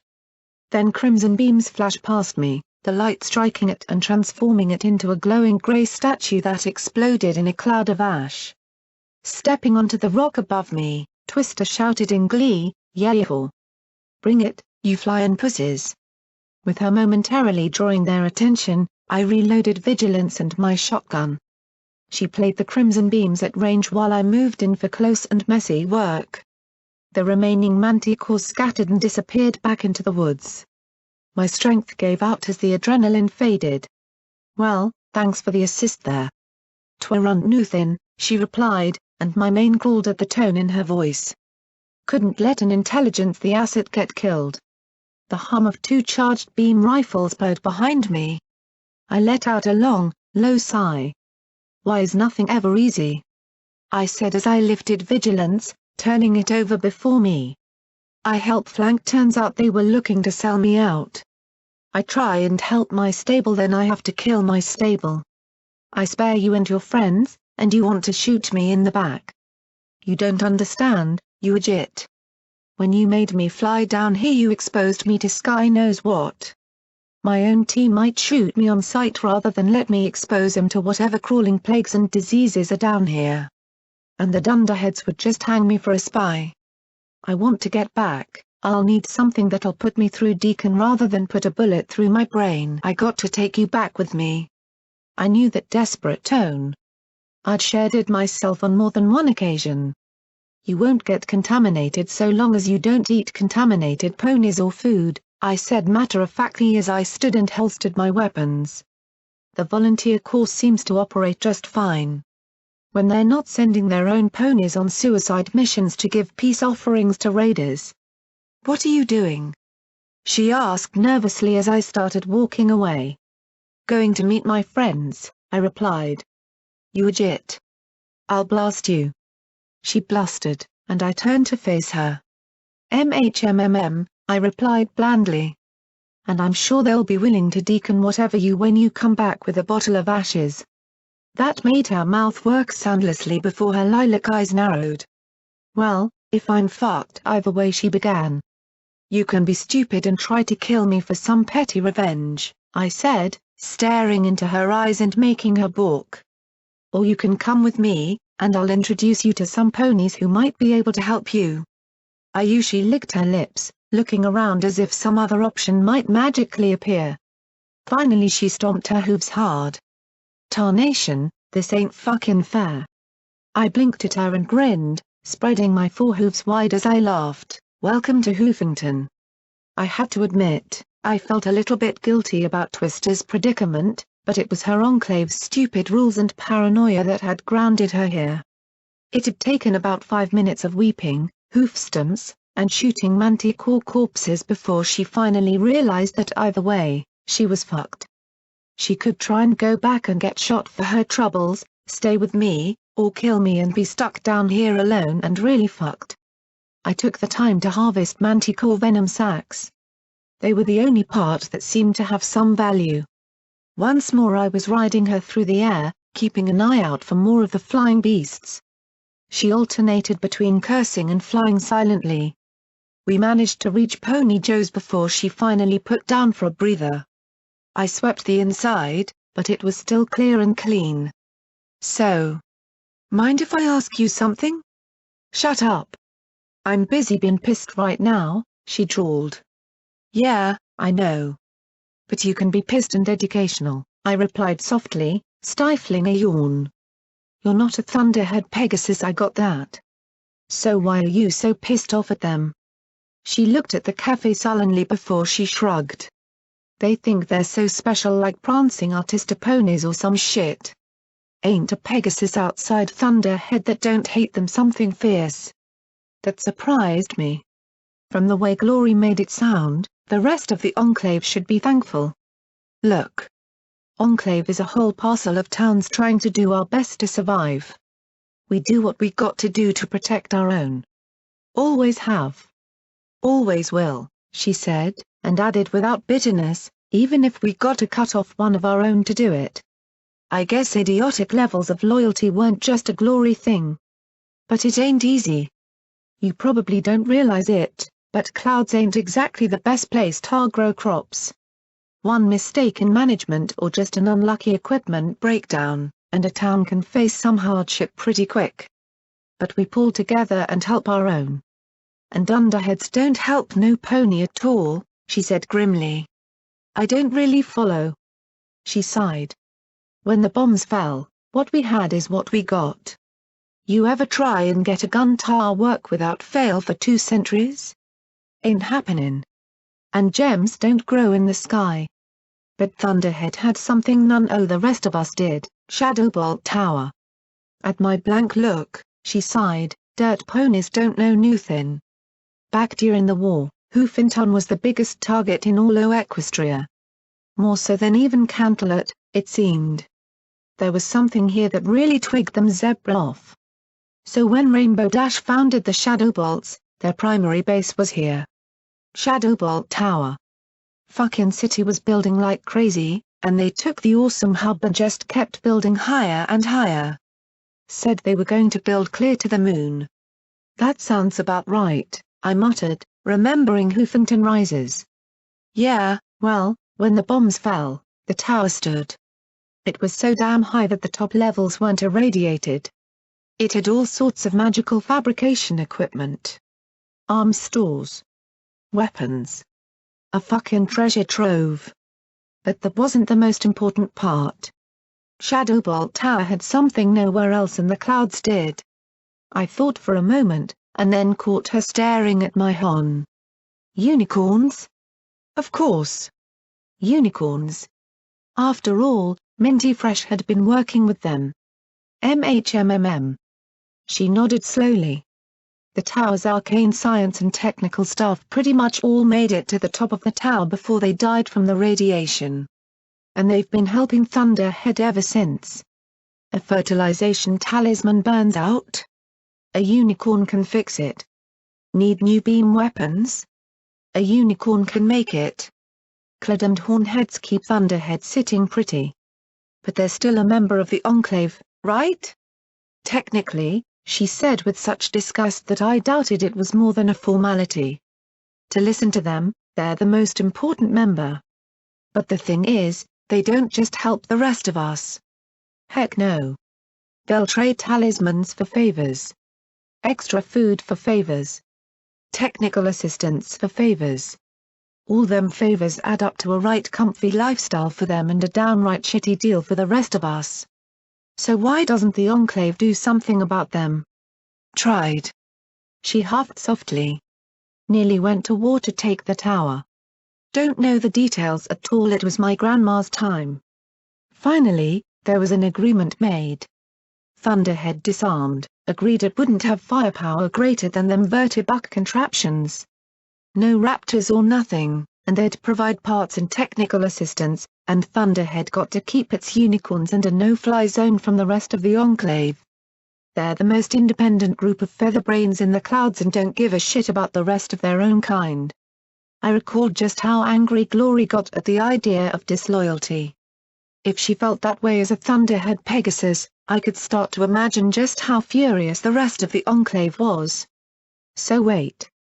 If Thunderhead disarmed, why not just take it anyway? There's this little thing called honor. Look it up, she said dryly. But besides the treaty, I don't know. Times are damned strained right now though. Hell, half of us were watching the dragon and the other half were watching the Dunderheads. Now they're pulling this volunteer crap, violating some of our most basic rules and laws. All 'cause they can. She tapped her hooves on the tabletop. It ain't gonna end well. I had to agree with that. Any chance your folks will come for you? She looked at me in confusion. I mean, are they really just going to leave you here? She definitely didn't like thinking of this. If it was anywhere else, I'd probably be tracked down, extracted, questioned, and hopefully put in deacon. And you'd be questioned, she added, reminding me we weren't exactly on happy terms. Unfortunately, I'm a irritated in the no-fly zone and now everything's political. If the Dunderheads got their hooves on me, she suddenly blinked. Oh, horsey apples. What? I blinked and rose to my hooves. Can they track you? I gotta get this off me. I got to get out of here right now. They're probably on their way. Twister shouted as she started to disconnect the seals of her armor. Can't you just deactivate whatever they track you with? I asked, wondering how the any pony was supposed to get in and out of that get-up. Maybe. The transponder's there, she said as she reached back and opened a panel on her flank. I honestly didn't expect to ever find so Mepony with such skills though. Where'd you learn Enclave power armor maintenance? She asked as I moved to her side. She blinked as I loaded a round into the shotgun. The blast of buckshot knocked her right off her hooves with a shower of magical sparks, sending her rolling across the aisle. I confessed as she lay there groaning. You okay? Dirt ponies suck, she groaned. Yeah. Did it work? I asked as I looked at the smoking arcane devices. It sure smelled disabled. You almost took off my leg, you idiot. She groaned as she stood and looked back at the wreckage. Yeah, but we got to move. Thunderhead probably already sent a team the second we left that point. Can't believe I didn't think of it sooner. All this damn dirt's making me stupid, she said as she started for the door. What will they do? I asked, and she gave me a scared look back. They wouldn't kill you, would they? Dunno. Every Enclave pony recovered by Thunderhead ain't right afterwards. I don't wanna find out, she replied nervously as she looked around. Something knocked faintly against the roof. It wasn't much of a noise, but we were both jittery and my mane was itching like crazy. Quick, out the back! I shouted, and we rushed to the back door. I nearly tripped in astonishment. One of the bulbous, armored vertebucks was hanging directly overhead. It must have bumped the building while coming in. Any second now, Pegasus soldiers would come spilling out the rear hatch. If they didn't decide to just use the autocannons. I sprinted for the trees, jumped the ditch running along the side of the donut shop, and ran into the dead woods as Twister glided almost even with the ground in front of me. We put a few dozen more trees between us and them. Twister paused and canted her head. They're broadcasting for me to come out. Says they're here to extract me. She spat to the side. In a pig's eye. Does your armor have an eyes forward sparkle? I asked, looking up. Yup. Great. So an errant glance in our direction would give us away. Now we really had to get moving. Leastways it does when the visor's not all shot up, she added, looking at me sharply. You were trying to arrest me, I countered. You were dealing with that dragon, she snorted. I rolled my eyes as I ducked under a branch. It was just a friendly visit. Hi. How are you?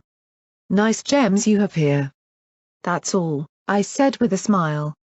She looked at me sharply. Oh, yeah. Just being neighborly with your local dragon. What, I should be a jerk to something that can eat me. I countered. I might be stupid, but I'm not that dumb. Then a red beam lanced down so close to the front of my nose that I nearly went cross-eyed looking at it.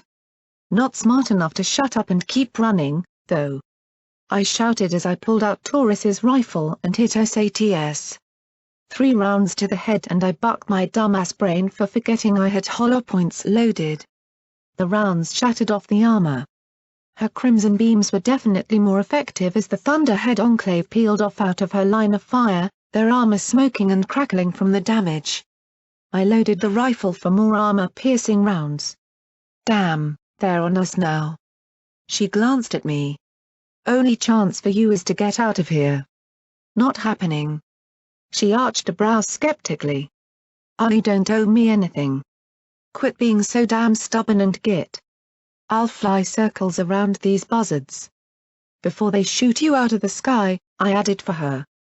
I got you into the mess. If I had just shot you in the head, none of this would have happened, I said as I tried to track one of the red bars from behind us. More red bars ahead of us. Damn, did a second vertebuck arrive? Then I glanced over and saw her incredulous look.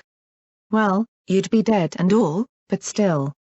You're one-twigged mare, she chuckled as she strafed the sky. Then I frowned. Not of Enclave behind us but I raised the scope in time to see a raggedy belt, leonine fangs, and a scorpion tail through the trees. New plan. Back to Pony Joe's. Plan? How you figure that's a plan? She asked in bafflement. That's not a plan. It's a direction. I fired the rifle, aiming for the manticore's flank. It let out a roar that was echoed by the rest of its kin. Meanwhile, I was running straight for the Thunderhead Enclave behind us. See? Plan. I laughed as the beasts closed in. The whole pride, or flock whatever, of manticores was fast on our heels. Twister stared at me in wild-eyed amazement. You're plumb loco is what you are. The Thunderhead Enclave seemed to share the sentiment as they stared at us racing past. Then the snarling, stinging beasts were upon them. The animals seemed to take particular aggravation with the vertebuck, latching on with their claws and scratching at the armor in an attempt to get at the peccarsy within. With both enemies more interested in shooting at each other, we raced south towards Mega Mart. That was insane. Absolutely crazy, Twister said as we trotted towards the overpass between us and Mega Mart. My treacherous body was already giving me a doozy of a headache. Oh, alcohol, why must you hurt me so? It worked, didn't it? I asked with a shrug. Who could have got us shot? Or ate? Or shot while getting ate? She pointed out crossly. I smiled and shrugged. Yeah. But I didn't. Things just sort of work out or they don't. And I do my best to live with the mistakes, the really big and terrible mistakes. My whole body shuddered with the force of my yawn. Sweet Celestia, I'm tired. I need a few hours sleep or a few more bottles of Budweiser. Is this life on the ground? She asked as she looked at the stunted and gnarled trees. This your first time down here? I asked her. She looked a little sheepish and nodded. I sighed and gave a wistful little smile. Pretty much. The wasteland breeds trouble like radroaches. And Hoofington breeds them like bloat sprites on a dead pony. Thing is, I've also come across things so beautiful they almost hurt. Like the sound of a church full of children singing. Or seeing slaves freed from bondage. That really struck me. Or finding a pony's personal treasure 200 years after they died. I saw her looking at me oddly and smiled a little. I know, it sounds a little bit corny, but if the wasteland was nothing but pain and suffering, eventually you'd get numb to it all. It is just enough good to be worth fighting for. And to really make you feel the horrible parts. I yawned again and put on DJ Pon 3. Pretty soon, I'd be sleepwalking at this rate. There was a crackle, and suddenly an old buck cackled around us, making my whole body shiver. She's getting awfully big, Mary. Who's a big pony? Yes she is. Yes she is. What the hey? I looked at the pit buck screen. In my stupor I'd loaded the other audio note from the recorder I'd found on Starpoint. Uncle Hoss. Hat Uncle Hoss. Hat. Please. A filly squealed. The old buck chuckled softly. Here you go, Taro. Now be careful. That hat's as old as your Uncle Hoss. There was an old chuckle. And nearly as tough too. Don't worry none, Mary. There was a squeal of joy that faded a little as a filly sang, I got so whole art. The old buck asked quietly, how are you holding together? Day by day, like everypony, I imagine, Marigold said softly. I keep waking in the middle of the night thinking that we missed the signal and we're going to die. I feel as if, any second, something terrible will happen. Everypony is telling us to get into the city. That the spell shields will keep the bombs out but I can't leave Star House. Taro loves it there. Spell shields? Horse installed them. One of his first projects as the new director. She snorted scornfully. I hope they work, but Horse's grandstanding isn't doing any pony any good. Well, give an idiot some power and watch him turn into a mule, old Hoss grumbled. You still working on your book? Yes, I picked up this recorder. Army surplus, not pretty, but at least I don't have to worry about Taro accidentally breaking it when she plays Star Rangers. She loves that show. There was a pause, then a little sniff followed by a sob. I'm fine. I'm fine. This stupid war's getting in the way of living, Hoss muttered. Fortunately, Taro hadn't seemed to notice as she shrieked, oh noes, it's a horn-eating monster. Eerie. Mama. It's eating my horn. A pause. Mama, it's eating my horn. Oh? Oh. A hum. Marigold cleared her throat. Evil horn-eating monster. Star Ranger Mommy will stop you. Taro giggled in glee as Marigold made zapping noises. Are you okay, Miss Junior Star Ranger? Yes, Star Ranger Mommy. She said with a giggle. Common Star Ranger hat. Let's explore for cookies. With a whooshing noise Taro ran off. Land sakes. In my day it was ponies versus buffalo. I was always the buffalo, he mused. She probably did that just for me. All this fighting, it's even getting to Taro a little bit. She doesn't know why I'm upset, but she knows I am. You should see a physician, Marigold, old Hoss said softly. You're way too young to be driving yourself crazy like this. He chuckled and added, "Of course, once you get to my age everything turns out to be a case of old." Marigold laughed softly, mirthlessly. "I can't. You've heard the stories of how they're handling cases of war fatigue. Memory wipes. Drugs. Other spells. I can't risk anything happening to Taro. She's everything to me now." There was a soft sigh. "Funny, considering she's not mine. You're her mama. You clean up after her, see she gets fed, and worry about her night and day. If that ain't a mama, dunno what is." He hesitated, hemming a little before he asked softly, "Has her first mama?" "No. I don't know who she is, and if Fluttershy did what she said she did, I doubt her real mama knows she even is a mother." Marigold let out a sad sigh. "She'll never know what a wonderful child she gave up. You're a peach, Marigold. Sometimes though I wonder. You can't have regrets, Mary." "No, not regrets. I just wonder what would have happened if her mother had kept her. Would I have gone into space again? Would the rocket program have kept going? Would things be different?" Marigold sighed softly. "I didn't anticipate being a mother. Just being pregnant was scary enough. I thought that I'd have her and that would be that. I never imagined just how much she means to me. Hey. Like I used to tell Mrs. Hoss back in the cave pony days, we love 'em so much so we don't put them on a spit and eat 'em." They shared a laugh. Then there was a shrill beeping. "Oh no," she murmured. "My stable pass is active. But 90 is all the way past Frankfurt. It will take us hours to get there by hoof. Now relax, Marigold. It's probably just a drill," he said comfortingly. "They've been testing the system all month." But neither of them talked as the pass continued to go off, an annoying little beat that went on and on while Taro played. But it wasn't a drill. From the direction of the city came the long low wail of a siren. It rose and fell, echoing out over the countryside in a faint, ghostly call. It was a herald of doom as the pass beeped continuously. "Mama. I don't like this, Mama." Taro whimpered in the voice of a child who still had faith in their mother to do anything. Minute after minute crawled by, the dread deepening. Then we heard it. From the recording came the sound of an explosion that shook the house to its foundations.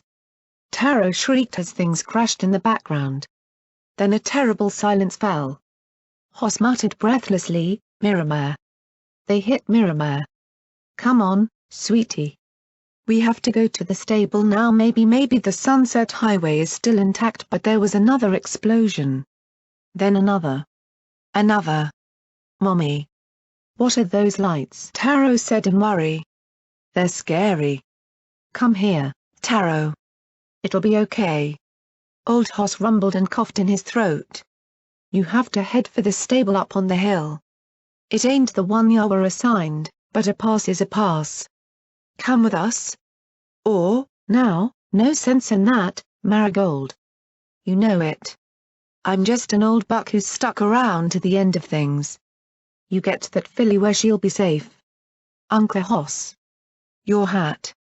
Taro said in alarm. "Keep it, hun. I don't need it anymore." "No, Hugh.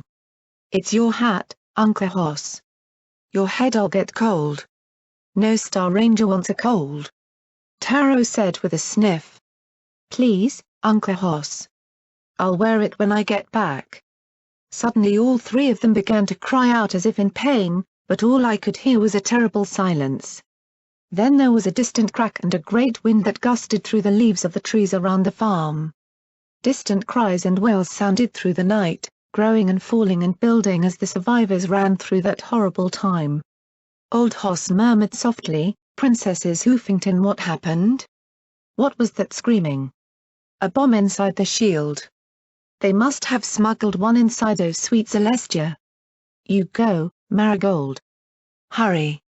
Just follow all those ponies. You see to your little one. Thank you. No regrets, Marigold. You just do better than those idiots that caused this mess." "Goodbye," Marigold whispered. "Come on, Taro. Stay close, honey." We need to get to our new home in the stable. By Uncle Hoss. I'll see you soon. Luna, protect us. I hope not, sweetie, Hoss said quietly, and faintly I heard the old buck murmur, guess I'll see you soon, Smith. The recording turned to static before it cut out completely. That was what it sounded like when worlds ended. 1 second, you're playing Star Rangers with your foal, visiting a friend. Then you're giving your child away to a complete stranger in the knowledge that she'd die otherwise. I felt shivery all over. What were the odds that the bombs would drop on a day when they were visiting the farm? If they'd been in Star House, they would have gone to the doomed stable 90. What were the chances they'd run across Card Trick, who'd take her in as her own? What was the chance that I'd have found this recording when I was so desperate to pull the trigger? How could I have been that much of a fucking idiot? I'd never kill myself now. I might want to, but I'd never be able to throw away a life that was the product of those extraordinary circumstances. The odds were nothing less than miraculous. And I'd almost thrown it all away. I might have thrown away my friends in that moment of horrible weakness. Thank you, Marigold. Hoss. Fluttershy. I can't believe that's what it was like, Twister drawled, looking down at my pip-buck in astonishment. I mean, we hear about the emergency broadcast and the great recall in school, but hearing those bombs go off they talked about a scream. What was that? I don't know, I replied, looking at the Lavender Enclave pony. I didn't hear anything. Hoofington must have been packed when the bombs went off, if folks thought magic shields would keep 'em safe, she mused aloud. But it looks like the only thing that worked was closing the sky. Yeah. War's over now, though. You can open it back up again, I muttered as more fat drops of rain started to fall. Her ears drooped a little. Not an option, sorry to say. We need every bit of cloud we can get for food. Sorry. She looked out at the dreary landscape. I never thought it'd look like this, though. I looked at her. This was how Pegasus became Dashites. I could see the guilt on her face. She might have thought it necessary, but she didn't think of it as right. Can I ask you a question? She looked back at me coolly but curiously. Why didn't you just fly off and leave me back at Star Point? She opened her mouth, then closed it again. I've been out of basic for 2 years now, she said. You know how much action I've seen? 0. We fly around, do our formations, shoot target practice and play the occasional war game. And we're told it's all for our people. She took a deep breath. Fact is that was the first fight that felt like the good fight. She kicked a muddy clod. Like I said. Dirt's making me stupid. Then the Enclave found us. Fortunately, the bars were amber as one landed in front and the other behind. Twister. We found you. Called out a mare. I looked at the scorched armor of the mare with the Gatling beam rifles and the male I'd nearly cut.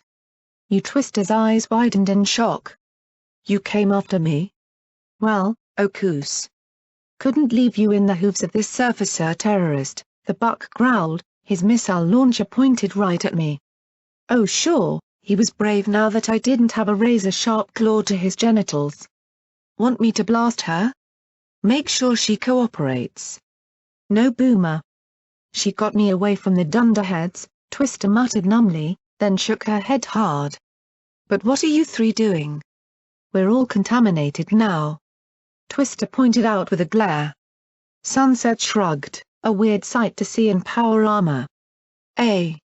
We'll say we were looking to kick some dunderhead tail. Get 2 weeks detention. Boomer nodded. Can't toss ya in a cell if we back you up, right? You two idiots up, I'm gonna be stuck with paperwork for a month for this. She looked at me. You're sure I'd have to eat you know to get sick? Ask your own medics, I replied with a shrug. But you should be fine. What's she talking about? Boomer asked, keeping that missile on me. Nothing, Boomer. Nothing. She looked at me then smiled. Well. You take care o' yourself, Blackjack. Got to say this has been a hell of a night. From the slightly less dark and gloomy east, I could tell it was nearly morning. Yeah. For me as well. Megamart's guards took one look at me and opened the gate, not bothering me for caps as I stepped though. Either I was so damn scary looking they didn't want to, or they took pity on a mare who'd been through a rough night. I didn't care. I had to find my friends now and apologize. Grovel for forgiveness. Inside, business was oddly quiet. The vendors were moving into their booths, but their eyes slowly followed me nervously. Were my glowing eyes freaking everypony out that badly?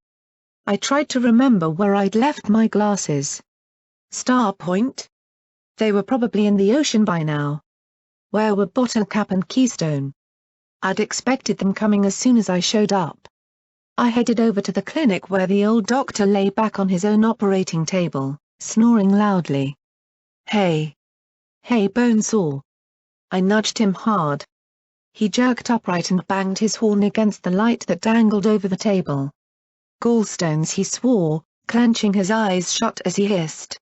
Clinic is open when I am. Go away. Bonesaw. It's me. Security? I asked with an awkward smile. He cracked open an eye, then the gap-toothed old unicorn gasped. You! You're here. You can't be here. They're here for you. I immediately focused my EFS. No red bars, yet. Who is? Enclave? Zodiac?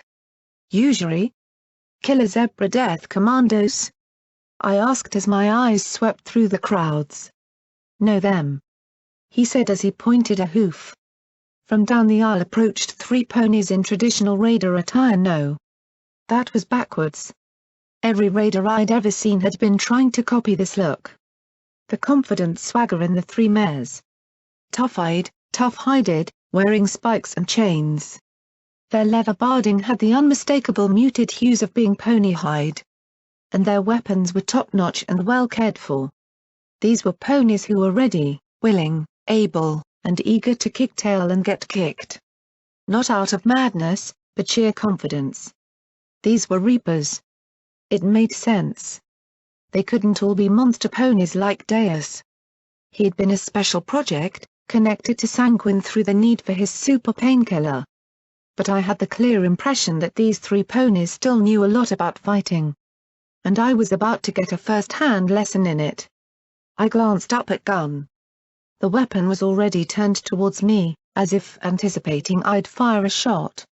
I need a weapon, I said tensely, not taking my eyes off the 3 mares. 2 of them were earth ponies. One swung a weighted chain lazily in her jaws. The second grinned around the handle of a fire axe, one without even a spot of rust upon it. But the unicorn's weapon put them all to shame.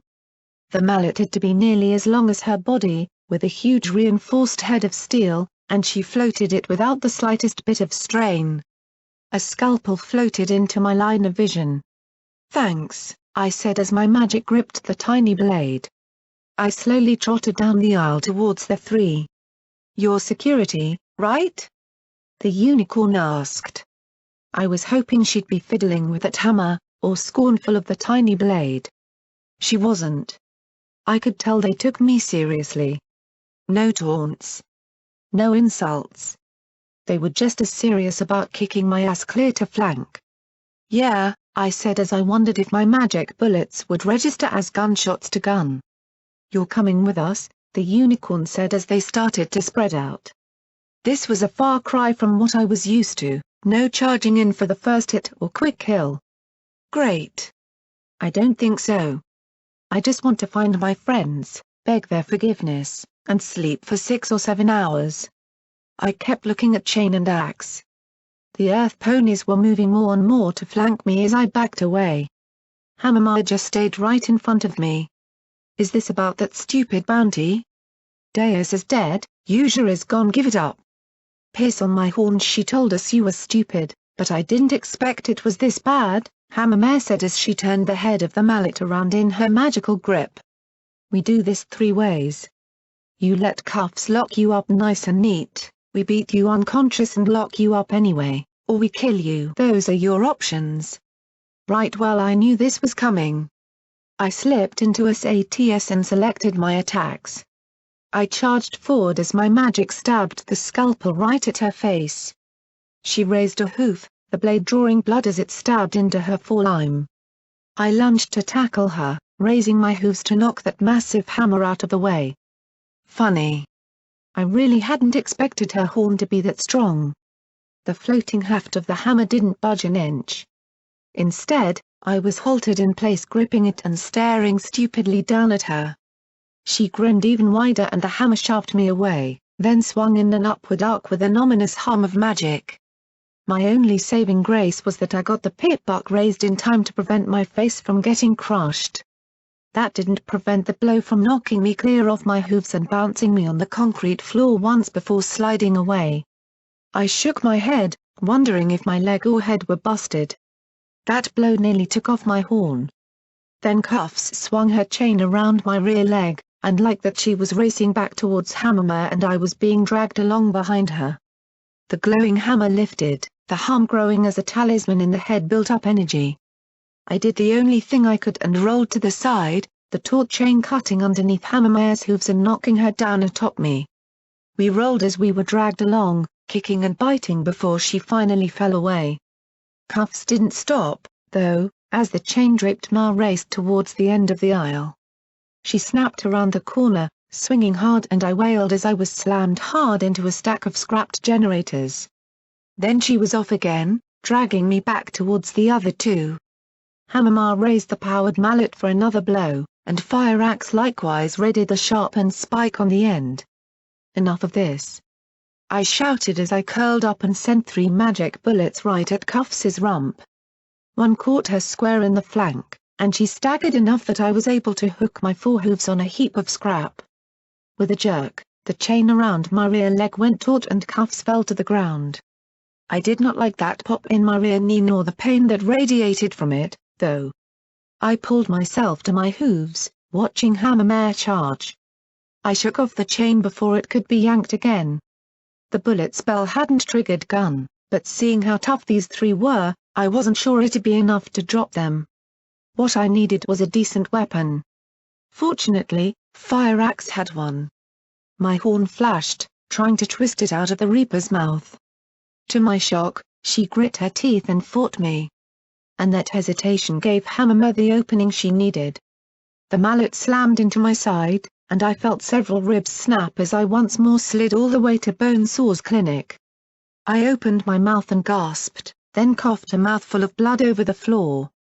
The old buck stared as he backed away, not getting involved in this fight. I couldn't blame him. But, he did have medical supplies. "Bill me," was all I choked out before yanking open his cabinet, grabbing an ampule of grey sludge, and injecting it into my side. At once, I felt the disgusting regenerative potion at work as the Hydra mended my ribs and did whatever other damage it was doing. I chowed down a buck and injected a Med-X for good measure before slugging down his freshest healing potions. I rose to my hooves and faced the 3. My eyes felt like they were glowing like the fires of hell. "Okay. You 3 are between me and my friends and I am fucking sick of it." The sensation of my knee being pulled into place made my stomach churn. Hammermare looked a little surprised that I still had some fight in me, while Cuffs and Fire Axe backed away a few steps. I charged at the unicorn, who readied herself, hammer held parallel to the ground before her like the first time. I leapt and hooked my forehooves around the handle. As before, it didn't budge. Which let me swing my rear legs up and smash both my rear hooves into her face with almost as much force as her mallet. She reared and fell back as I flipped in the air and grabbed the mallet from her faltering magical grip with my own magic. She had just enough presence of mind to lift her hooves and catch the hammer on them rather than her chest, but from the crack, I knew I wasn't the only pony who'd need Hydra after this fight. Fire Axe and Cuffs didn't abandon Hammermare, though. The Red Earth pony swung the axe with swift and sure cuts that had me dancing back as I countered with massive blows of the heavy hammer. I wasn't quite as strong as Hammermare, but at least I was holding my own. Or at least I thought I was when Cuff's chain whipped around my throat and went taut. The chain yanked me back, making me rear up as I struggled to defend myself against fire axe. The heavy metal axe head slammed against my gut and blasted the breath from me. Levitating the hammer, I swung wildly behind me. There was a dull thump as I connected with something, and the chain relaxed enough for me to suck a gasp of air.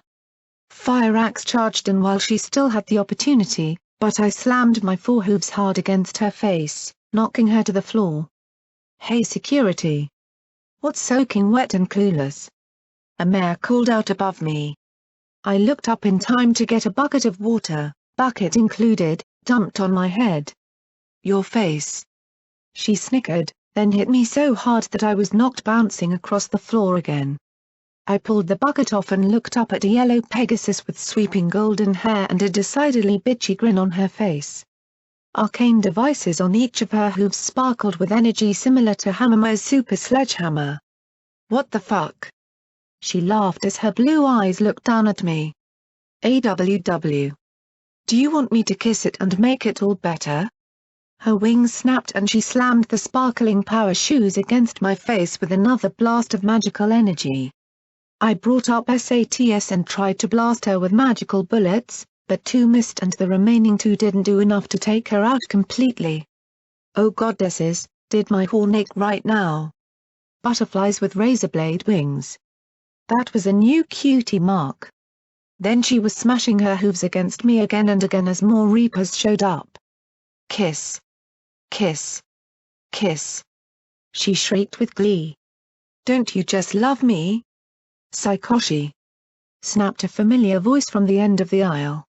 I groaned as I sat back up again. Rampage slowly approached with a solemn look on her face. "That's enough. She's weak. She's useless," the yellow Pegasus said in disgust as she landed beside my friend. "We should just take back her head. She's fine." "You just caught her at a bad time," Rampage said softly as she knelt and looked me in the eye with a sad smile. "Hey, Blackjack. Everyone's okay. Nervous, but okay. I'm really glad you made it back all right." I lay back, my head spinning after Saikoshi's beating. "Rampage, what's going on?" she sighed softly. "Bad news. We're at war, and you've been drafted," she said as she looked down at me. "Welcome to the Reapers, Blackjack. Footnote, level up. New perk added, terrifying presence. When you've got that shooty look going, you can make lesser enemies run in terror and balk greater opponents." Huge thanks to KKAT for creating Fallout Equestria, to Heinz and Bronode for making this worth reading, and everypony that keeps me slogging through chapter after chapter.